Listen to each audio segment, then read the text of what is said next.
So we are now at our keynote portion of the conference. We're excited about it. And we have our own president, John Dwyer, who will be introducing Dr. Goldie Smith Byrd, who we're all excited to hear, the amazing woman who just recently received an award at AAIC this year in July. So awesome, and kudos to her, but I'll hand it over to you, John. You know, when you have my job, you do a lot of introductions and you say nice things about people.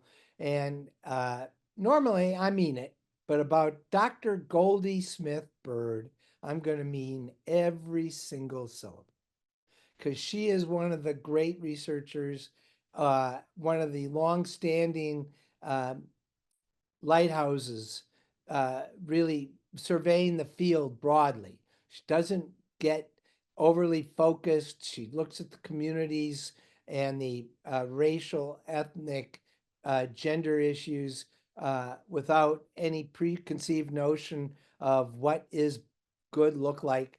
And you'll see it throughout her research. But let me introduce her to you. Dr. Byrd originally came from a wonderful place called Magnolia, North Carolina. In the 2020 census, they had 831 people. So I'm figuring she knows something about grassroots.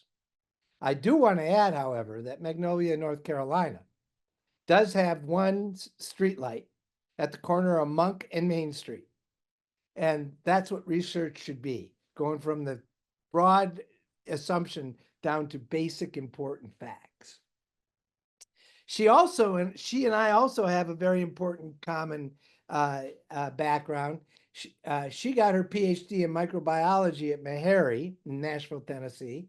And when I was a kid, true story, Dr. Byrd, I used to go there for healthcare, which back in the 70s, that was not your normal patient. But my father was not your normal dad. And so have great respect for that institution and all that it gave Dr. Byrd, because we wouldn't have her if she hadn't gotten her PhD in microbiology from that great institution.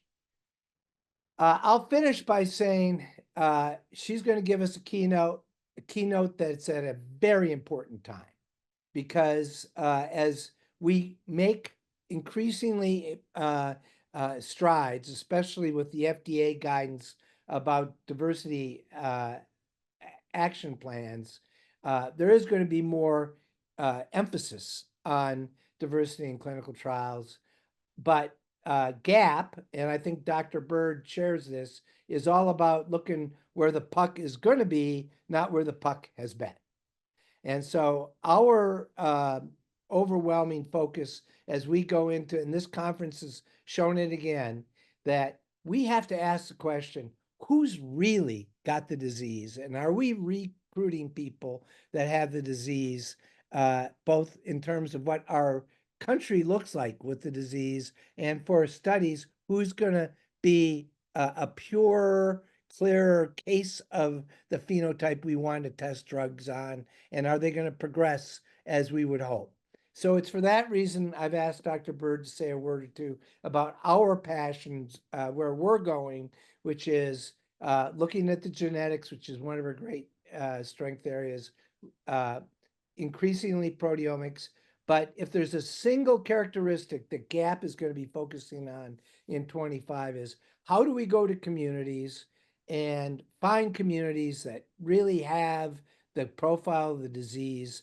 And a single factor will be, in our view, average years of educational attainment. If we cannot keep recruiting people that look like they're the provost of universities or college graduates, and that is what we're doing. I don't care, even in our African-American and Latino communities, they're well higher in education than the folks that are being devastated by this disease. So with that, I thank you so much, Dr. Byrd. It's a real pleasure to have you. And let me know when Magnolia gets 2 stoplights, will you? Well, actually, I will do that, John. And thank you so much. And you're right, that is a one of a kind of introduction, and I so appreciate it, because, quite frankly, that has been what has driven me to do this work quite a bit. When I was growing up in Magnolia, North Carolina, and by the way, Monk in Maine, Monk is my uncle, and he was very wealthy.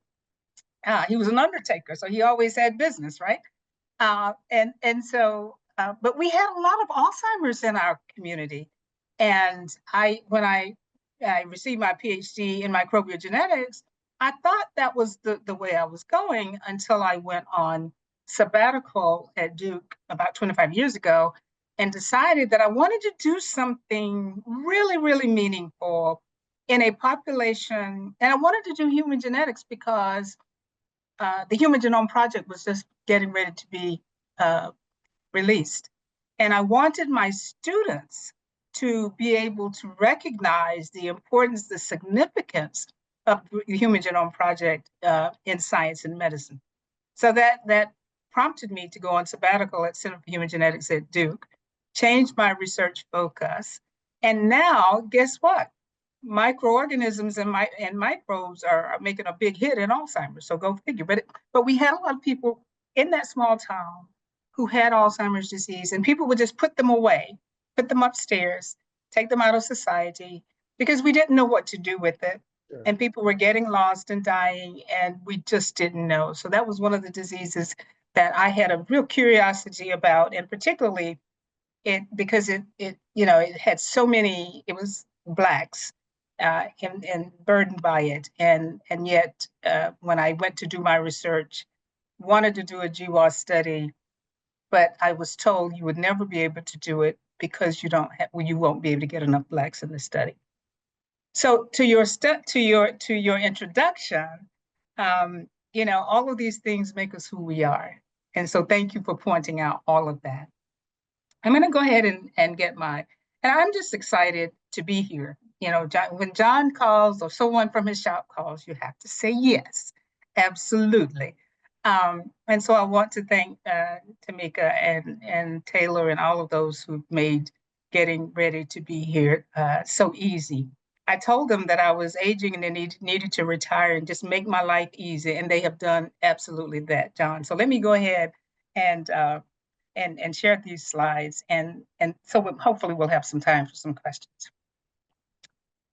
So let's just see if we could share.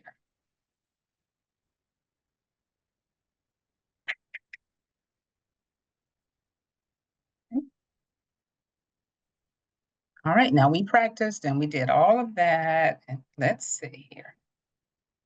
Okay.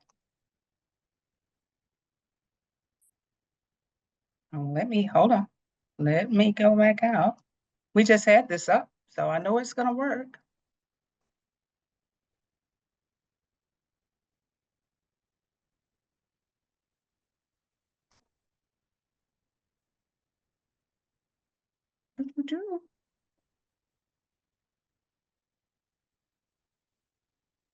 Not sure what's happening here, Tamika. You made my life easy, and then now look at this.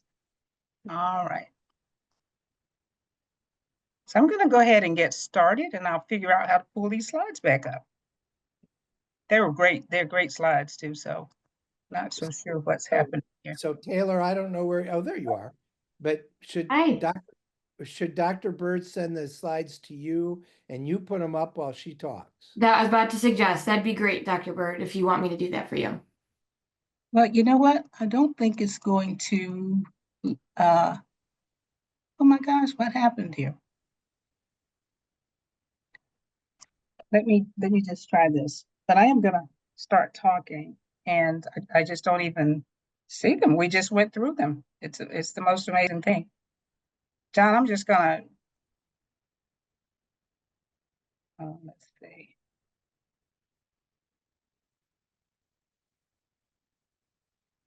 Not sure.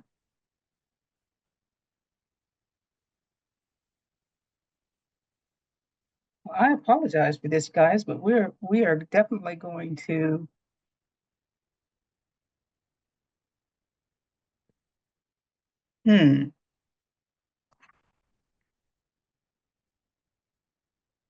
Okay, here we go. I think we're good.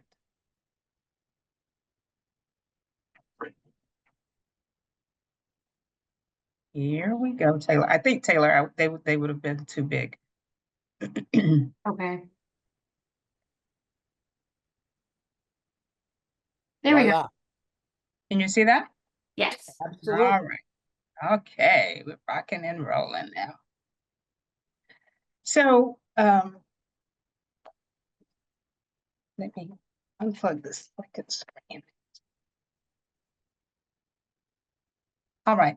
So I'm going to talk about achieving diversity in Alzheimer's disease research and a national imperative. And as we all know, this dementia and Alzheimer's problem we have is just growing all over the place, all around the globe. And so the United States is just in one of those places where it's really growing. So if we look at the projections, and this is without some kind of cure or prevention or intervention, you see we're going to be in big trouble as the by 2050. These are 2050 projections. And we are getting more and more diverse, as all of us know. And so you see that our minoritized populations are really more burdened as expected. And so one would say, well, this disparity is growing, and particularly as we see things like the wealth gap widening. Right now, about 2.5 times more in Blacks, Hispanics 1.5 times more. I didn't really go into all of the minoritized groups, but we're just going to stick with these for today's lecture. No cure, and of course, the genetic architecture is in non-Europeans is poorly understood, but different. And so this is a paper that Lisa Barnes came out with a few years ago, and she says, well, what if these numbers aren't even really correct? These prevalence rates really aren't even correct. We just don't have enough data to know the difference. And that I was struck by that. And when it comes to areas like genomics or proteomics, or or just our assessments, the way we assess people, different groups and within groups, we're going to see these disparities until we really begin to do exactly what you were saying, John. We begin to look at these groups within groups. We look at really look at backgrounds, including ancestral backgrounds, to see folks from a holistic point of view and to assure everybody is included in these studies. So if you look at these disparities, and of course, the United States has more health disparities than any other high-income country, and due primarily in the United States to racially discriminating policies primarily. So if you look to the right, you see some of these differences in terms of where people live and the different kinds of diseases that actually kill people. And then just things like suicide and decreased confidence in the health system. Of course, limited access to healthcare. And we know that access to healthcare is only about 20% of our overall health outcomes, but it's still an issue, a problem. So if you look at the geographic distribution then of AD and ADRD prevalence, you can see where the AD really is, the Alzheimer's disease really is. And sometimes it's really disturbing to look at this maps like this, because often where you find the most disease is not where you find an ADRC, an Alzheimer's disease center. It's not where you're going to find the big hospitals. It's not where you're going to find the centers where you can get a scan. Hopefully we won't need scans after a while if we keep on with the biomarker work. But the more complex procedures and protocols. And Dr. Byrd, I'm sorry to interrupt you. Do you mind putting the slides in presentation form just so we can see the image better? Yes. It's currently in speaker form. Okay, sorry. No, it's okay. Let's see, where do I do that here? Let me go display settings up there. Display. I'm not sure. Let's see, hold. What about that? Right there, perfect. There we go. So that, thank you for that. No, thank you. You would think I would know how to do that after all the virtual things we've had to do, right? There's a lot of buttons on the screen. So there we are. Thank you. So it's important then, as we think about diversifying research and research studies, and we think about why is there so much disease in the southern part of the United States, or the southeastern part of the United States? And of course, Amy Kind has done some tremendous work around neighborhood disadvantage and that impact on chronic disease, and particularly diseases like Alzheimer's disease. And so we can look at our history of the United States and look at the rules and policies in place, including the good old South, where people had less to eat, less to spend, worse homes, and basically because of racial discrimination and racism. So here we have all of this disease in these different populations, and many studies that have come out to say these groups, have more burden, and yet they will not participate in research and clinical trials. This is some work. This is some work we did a couple of decades ago, and there are other studies out there that said, well, yeah, people are willing to participate. And yet we find ourselves in where we are now, that it's almost disgraceful to generalize some of the studies, because these populations have not been engaged in research and clinical trials. And so across this age group, this age range, people were saying, yes, we're willing to participate in. And this was an intergenerational study. And we were particularly interested in Black males because, as John was saying, often our studies are highly white, highly women, highly educated, highly urban. So how do we break this pattern? How do we begin to make a difference in these areas where the most underrepresented people should now be in our studies? Well, if we look at the Alzheimer's Association, it says that people, minoritized groups, believe that medical research is biased against them. Interestingly, the percentage of adults who trust that an Alzheimer's cure will be shared equally, regardless of race, color, or ethnicity, shows that these same minoritized groups don't believe we're going to be trustworthy.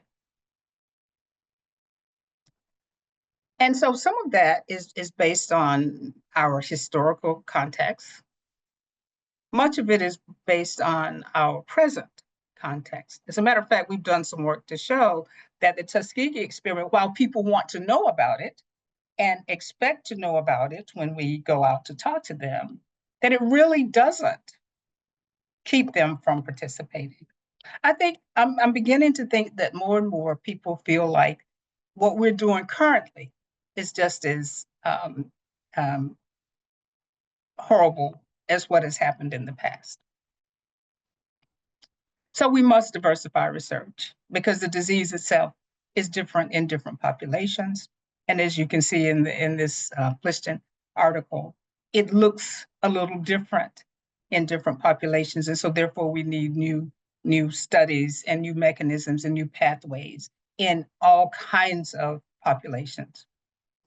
And then if you look at what happens in some of our clinical trials, we're just in a wonderful season, if you will, quote unquote, with regard to disease modifying drugs. And these last two are particularly great because they actually modify disease from that perspective, great, but not so great because of who participated in the studies, in the trials that built those drugs. And so I get from people, and people are becoming more savvy. As John says, people are more and more educated around this, people who participate, so people have more questions, and I'm really happy about that. And so people are asking, well, if there weren't so many Blacks or Native Hawaiians or Asian Americans or Hispanic Americans in these studies, even though Hispanics did a little better than some of the others, then why should we take it? Is it safe to take it? We're getting questions like that. And so the work we do is in the genomic space or the genetic space, and as a part of the Alzheimer's disease sequencing project, where these kinds of issues are being studied, and we actually do quite a bit on the diversity and the genetic side of the ADSP. And what we see is that the gene that is most studied, that has been most studied, looks pretty different in different groups, and particularly different ancestral groups. And so it's been really interesting for us. So we have this big study I'll tell you about in just a minute, where we're looking at African ancestry and Hispanic ancestral populations. Now, we studied this. We do a human genetics in humans for prediction, for looking at mechanisms of disease, and hopefully, eventually drug targets. So that's really important. But if you look at these groups that we're just talking about, you can see that we're really at a tough spot, and mostly European, not so much different from many other studies. And the underrepresentation absolutely hinders our ability to understand the genetic architecture. And it broadens the inequalities, reduces the power of risk prediction. And then so we just, as we continue to do this, then we really are, cannot translate the research into clinical practice. And then mistakes can happen. And this is such a serious disease in all of these populations. So if you look at the GWAS studies, which is what I initially began my work in, you can see that we really have a long way to go. But we're making progress. So let's just talk about that then. So how do we assure diverse and inclusive AD research agenda? Well, we've had certain, we've had guides, and this is, the FDA just put one out for diversity in clinical trials. And so we've had all kinds of things that show us how to do it. And yet we're not where we need to be. And that's what John asked me to talk about. So I was at a conference with Jennifer Manley not too long ago, and she talked about equity-centered dementia research. And she talked about community-engaged research as a tremendous strategy, not necessarily clinic-based. I can tell you that if we went clinic-based at my institution, it would not include those populations in the community that are really burdened, but have different environmental circumstance. And so we really need to go after those people. So she says we have to repair some of the damage we've done, and we have to invest on that fourth bullet. And so my institution, as an example, is known for eugenics. And so the communities around my institution are well aware of the eugenics movement. As a matter of fact, relatives of those people who were involved with that are still living. So when we began our work in that community, we had to talk to those folks. We had to say to them, we understand, because some of those people still reverberate from the eugenics movement, which was so big in North Carolina. She also says we need a culture change. Change the people and places where AD research training takes place, and clarify how race and ethnicity are being used in research. And we all know that race and ethnicity are not biological. So, and then we also know that it's time for recognizing these within group. So sometimes people say, oh, well, I'm just going to study Hispanics.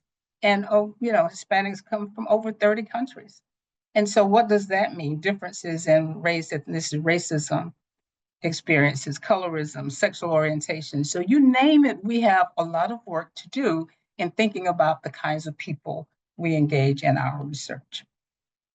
And then, of course, ancestry versus race, making sure we understand the differences and compensating, adjusting for admixture, for where people came from. And so we're seeing in some of our genetics work, I didn't bring those slides today, but we are seeing that as people, say, from Africa migrated, where they went and the cultural relationships they have now, as opposed to when they first moved over from Africa. Very important. We are seeing differences in those groups. Different ancestral groups have different genetic risk factors. And then how do we reach the hardest reach? And we know that that's not grammatically correct, hardest reached. But those hardest reached communities, those communities we just don't get into. If we look at American Indians as an example, North Carolina has more American Indians than anyone east of Mississippi. And yet it's like they are in communities all by themselves. And it takes us to go into those communities, create relationships, and we've done that. And the cultural differences in terms of trust, in terms of literacy, in terms of socioeconomic status, really amazing. These are the people we really need to get into our studies, but that takes extra time and effort and getting to make the partnerships that are meaningful to these communities. And we've begun to do that. And I'm really grateful for that, because, you know, that the folks tell you, oh, they'll never let you in. They will never let you in. They are closed in. That is so not true. It just takes taking the time, talking to them, creating partnerships that matter, and then going and remaining in those communities. Another group for us is just Black men in general. Black men have the absolute worst health outcomes of any race agenda. And so in our studies, they tend to be around, among African Americans, about 25, less than 30%. And so we had to create these new structures in the community. We built out a Raising the Bar for Black Men's Health and Wellness program, where we talk specifically to them. And, you know, we don't always talk about Alzheimer's. If we want to engage this group, we have to talk about what men like to talk about. Sometimes that's their overall health. Sometimes they are caregivers, so we have to talk about that. Sometimes they want to talk about sexual health, so we get a man, John, to talk about that with them. And sometimes they just don't want to talk to women at all. They want to talk among themselves. So we create opportunities for men to talk to men. Sometimes they want to talk to the doctors, so we bring doctors in to talk to them. And we do this knowing that we are going to ask them to participate or not. We may or may not. It just depends upon the community and at what stage we ask them to participate.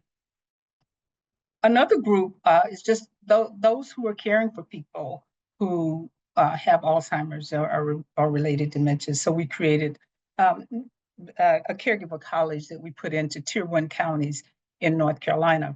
Now, North Carolina is composed of 100 counties, and 40 of them are what we call, are what's termed Tier 1s, and this is put out by the Department of Commerce, this designation.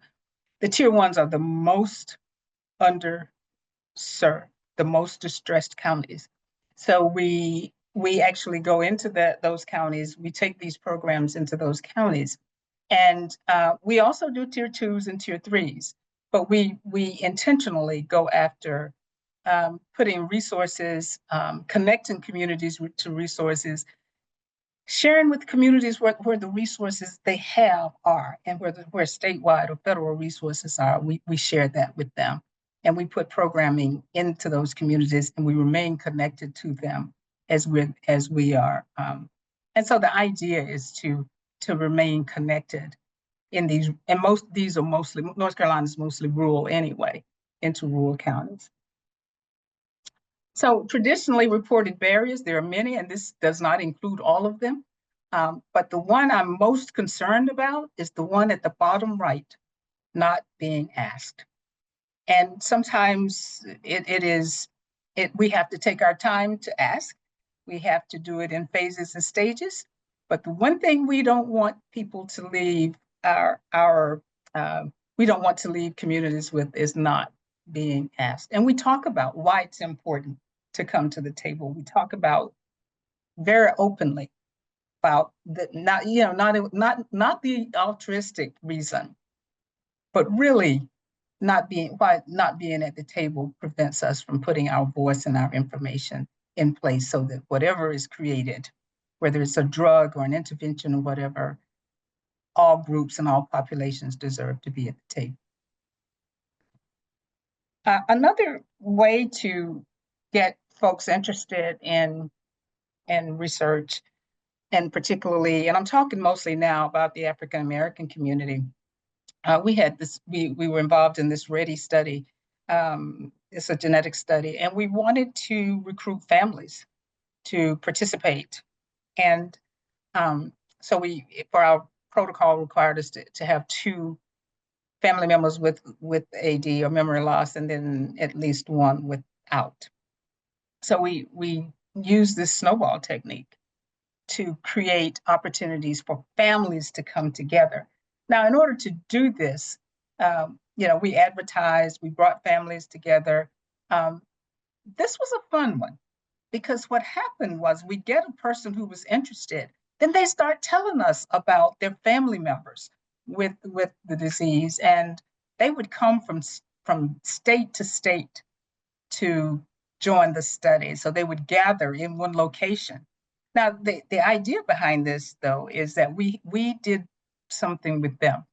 So we created opportunities for them to talk about the Alzheimer's in their families. We did Sunday afternoon meetings with those families. So we recruited 25 African-American multiplex families, which was really pretty big. And at the map to the bottom left of the slide, you can see we were all over mostly the Eastern and Texas and Arizona, in getting these families. But often we didn't have to go to them. They would gather in a location. They would come for family reunions, or they would create a family. But it took extra effort and dollars to get this work done. We scheduled immediately. We were very flexible with them. A lot of family education. A lot of that was about how to navigate care for their loved ones and how to get those advanced directives done with families. And traveling across these state lines was a barrier in some cases, but they did it. And then we were just very transparent with them. We still are in touch with these families. We're building those out and revisiting those families, but that's a great opportunity to use the snowball technique to get those families involved. And then we're involved in this new study, this READ ADSP. Just pay attention to specific aim 1 that requires us to recruit 13,000 individuals of diverse race and ethnicity, including 5,000 from Africa, 4,000 African Americans, and 4,000 U.S. Hispanic Latino. And so for this study, and for a different study, that we're doing alongside that one, we're also looking for brain tissue donations. Now, they only, in the African American population, about 4% of the donations in that are African American. And then if you look at that 4th bullet about when we did this particular study, only about 26% of the respondents were willing to donate their brain. Now, I said only, but that's pretty darn good. We are across 4 different institutions in the United States, and then we're in 9 countries in Africa, and actually 14 sites. And so 26.87% is pretty good for people who we often think will never, ever, ever, ever donate brain tissue at death. And again, one of the good things about this particular study is we've created a lot of good relationships in communities. And so when we bring families together to talk about this, we have just private family meetings to talk about it and to share. And we remind people, you have every right not to participate if you choose not to. But we're getting more and more interest in that I'm very excited about. And so across these sites, though, we've done pretty well. We're still learning, and we're seeing a lot of challenges across our sites, and each site is different. We're in different parts of the United States, and each site is different, each community is different, and we're having to take the time to understand what those challenges are and to deal with them based upon our own particular community. So one of the things I want to say is that we want to stress the importance across our sites of the difference between performative inclusion and transformative inclusion. So what we've done, John, in recent years is become more and more interested about how to get into those communities, how to be authentic, how to remain in them when budgets are limited, and how to assure I don't know if we're doing so much trusting.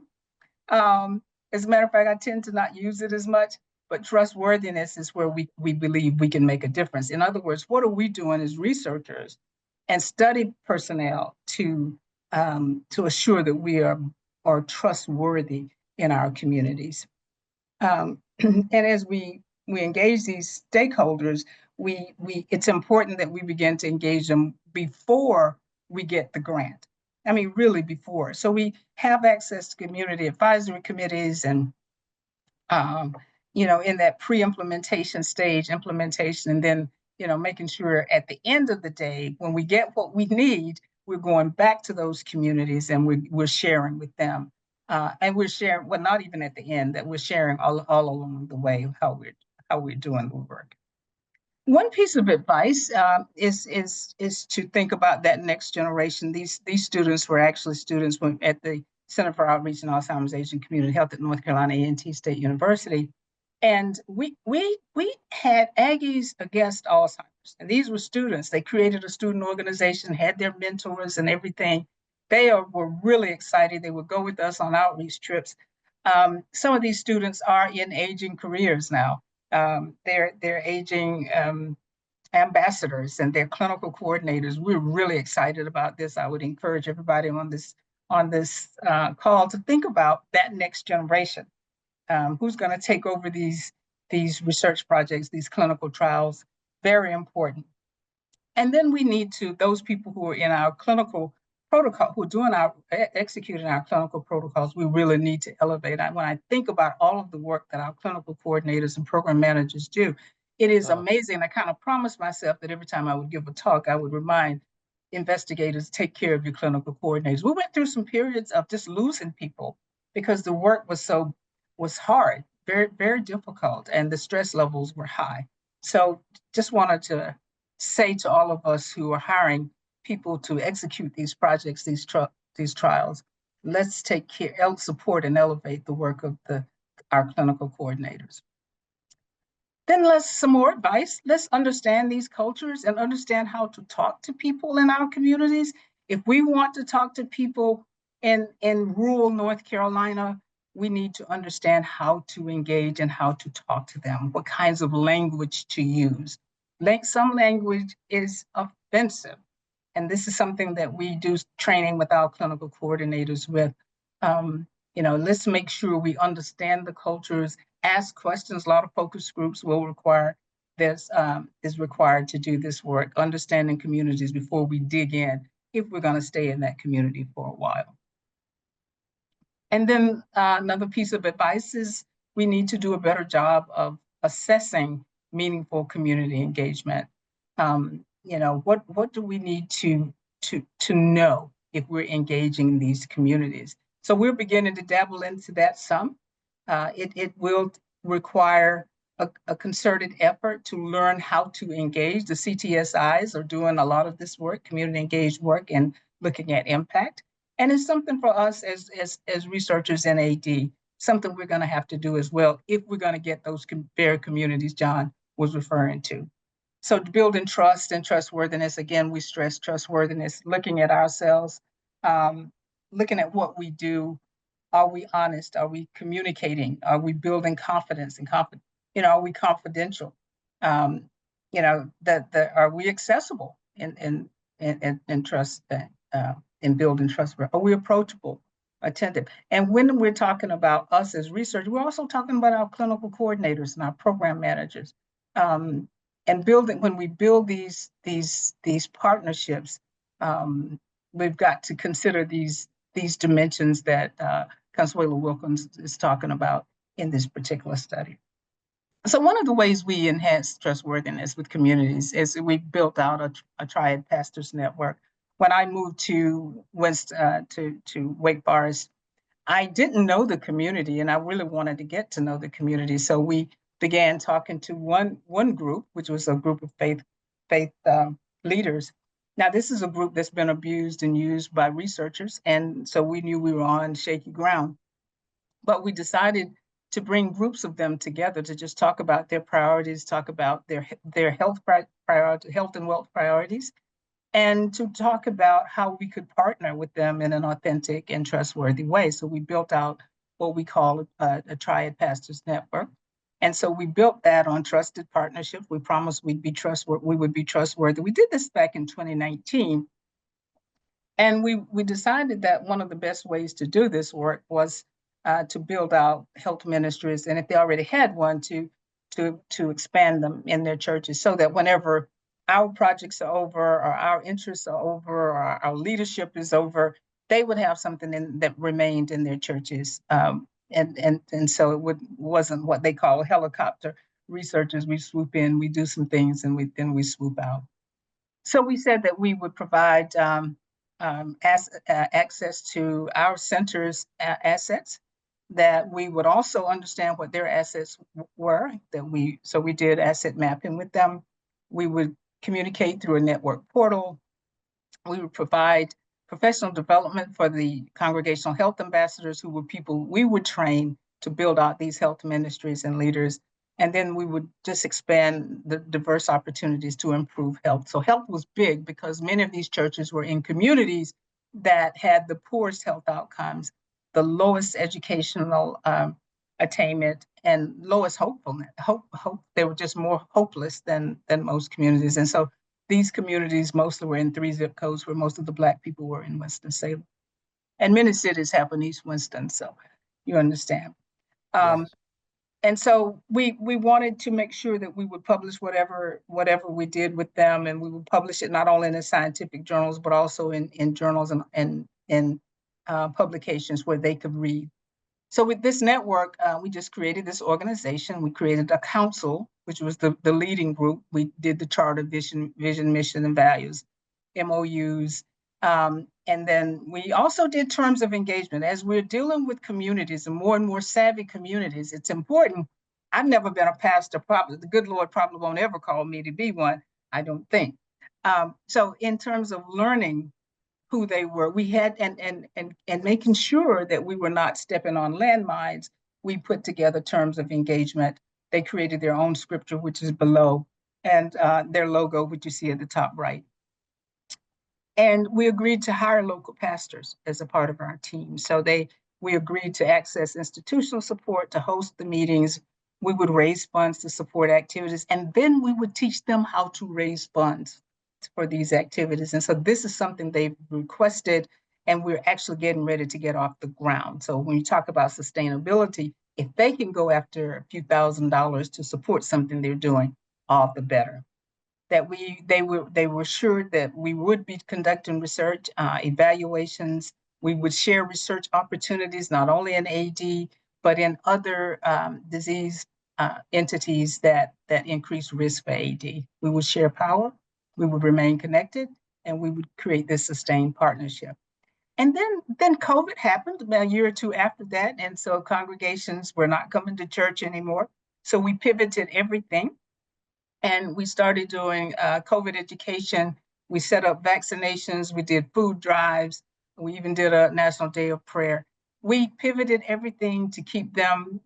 We put on, we gave opportunities for them to improve their mental health as they were dealing with something they'd never seen before. Wanted to help them stay connected with their congregation. So we put on workshops about that. So we pivoted all of our energies toward helping the churches to stay afloat. And they have been very grateful for that. They even did a COVID project that they commissioned us to do. We went out and got funding for that. They did surveys we did surveys to figure out why their young people were not getting vaccinations, and they asked us to create a survey to do that. I think they gave us about 1,400 surveys in about 3 weeks, and they did that. So it's been really wonderful to remain in these, and these are a couple of the papers we published, remain in these communities. They co-authored papers with us. And then just, we have a really, really neat relationship, even though it's prickly at times. So this is what we've done since 2019. And I'll just suffice it to say that we have used some of these community-based participatory research principles in dealing with this network. We have over 100 pastors now in our network. And this, in 2024, they actually asked us to have Alzheimer's disease as their platform. So they are doing some amazing work with their congregational health ambassadors and us, and our engagement, our recruitment, our retention rates have all gone up because of them. So if we want to get into these very communities that are least represented, we will need to figure out what that looks like. And it will be different. We may not do what we did in North Carolina, but there may be some other organ. It may not be the faith community. It may be some other community. But certainly some of the things we need to do are these. Listen. And that's what we did a lot of, and we still do. Most of for our ecclesiastical council, they do most of the talking. We do updates. They do most of the talking and the planning for those meetings. This is usually work that is not well funded, John, so we've got to figure out how to get our funders to do this work. It does require authentic community engagement, sustained bi-directional relationships, goes beyond the bounds of research or institutional priorities, requires a lot of respect, knowledge, return of data, cultural awareness, humility, fit sensitivity, understanding of the history and the barriers people have. Everybody can't drive 50 miles to participate in our study. That's why Thor is so important. I'm still trying to get a Thor. Requires investment. I help you do it. I promise. Lots of investment, understanding the community. And it might get tense and strained, but that could be a good thing because sometimes we think we know. They know better if it's their community. Place matters. So we are, one of the things I worked on while I was center director is putting our center into a community. It's still going through changes with that, but I think it's going to happen. And sometimes it's stressful. It literally is stressful. It really is stressful, but it is so worthwhile. And we feel good when we know that we're getting some GEDs and some almost finished high schoolers and some men in terms of the African-American community into our studies. So we are making progress when it comes to the ADSP, the Alzheimer's Disease Sequencing Project. Hadn't been that long ago. It was mostly European.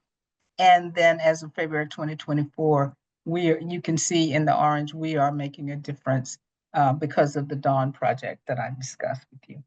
Just want to stop right there and thank everybody who has helped us, our participants, our volunteers, our partners, our funders, our study coordinators. Oh my goodness, all of the great work they do. Can't stress enough that we need to support and elevate the work of our study coordinators and program managers. I'll stop right there. Let's see. Thank you so much, Dr. Goldie Smith Byrd. It was amazing. You brought us home after a fantastic day. Thank you so much for what you shared. We feel empowered, invigorated, elevated. Try to use the words, that you utilize, but you did an awesome job and thank you so much. We really appreciate it. It's been a great day.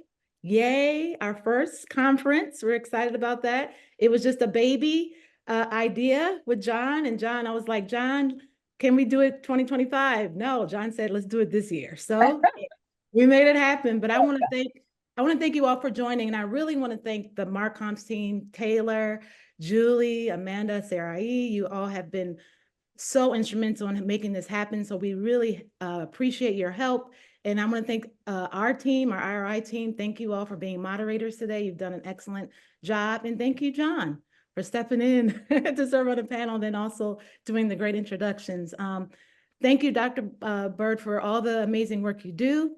And if anyone is interested in the recordings, please make sure you register on Whova if you haven't, because we'll be sharing those recordings with you all. And I think some people will be reaching out to you directly, Dr. Byrd, as I'm looking at the chat. So thank you all. Thank you all. This will hopefully not be the last one, but we're excited about what we learned today. So thank you. I don't know if you wanted to share anything, John or Mia, before we close. I just want to thank Dr. Byrd from the bottom of my heart. It's never get anything but the best, and I really appreciate it. You made Magnolia proud today, Dr. Byrd. And the second, I want to thank all of our team. I think one of the things that Dr. Byrd would agree with is to see so many young professionals taking on this important subject. Absolutely. Growing right in front of us with asking the right questions about the right issues and contributing to these panels in the way they did. That was as momentous as the topics themselves. And I want to thank all of my team for their great work today, particularly Dr. Tamiko McGee-Rogers. Yes. And her sidekick, Mia. So with that, I have nothing more to say, but great thanks to the whole team. And by the way, Taylor, you get a solid shout out too. You have been Yes. fantastic. Thank you. Everybody's wonderful. Thank Thank you, John, so much, and for all you do. Oh my goodness. And for everybody's contribution. This is wonderful. Hope I can attend next year, Tamiko. So I agree. Thanks, everybody. Thank you. Bye-bye. All right, bye-bye. Thank you. Thank you so much.